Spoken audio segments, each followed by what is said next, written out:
Welcome to our channel. Today we how to activate History Vault on Roku step by step clearly. To activate History Vault on Roku, start by turning on your Roku device. Make sure your Roku is connected to the internet. Navigate to the home screen using your remote. Scroll down and select the Streaming Channels option. In the Streaming Channels menu, go to the Search Channels section. Type History Vault into the search bar. Select History Vault from the search results. Click on the Add Channel button to install it. After the installation is complete, return to the home screen. Locate the History Vault channel in your list of installed channels. Select the History Vault channel to open it.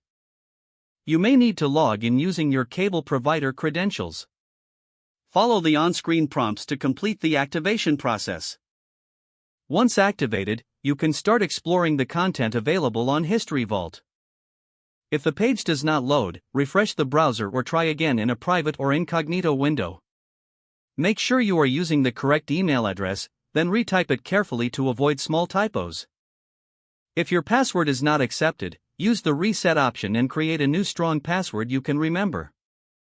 Check your spam folder for verification or security emails, then complete any requested confirmation steps.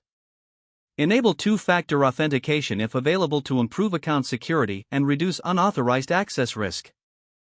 After signing in, review your profile details so your contact information and settings are accurate and current. If you see an error message, note it down and try again after restarting your device and internet connection. Log out when you finish, especially on shared devices, to keep your account and payment information secure.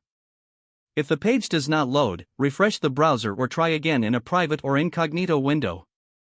Make sure you are using the correct email address, then retype it carefully to avoid small typos.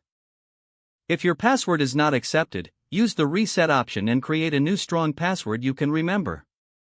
Check your spam folder for verification or security emails, then complete any requested confirmation steps. Enable two-factor authentication if available to improve account security and reduce unauthorized access risk. After signing in, review your profile details so your contact information and settings are accurate and current. Don't forget to like this video and subscribe to our channel for more step-by-step tech guides.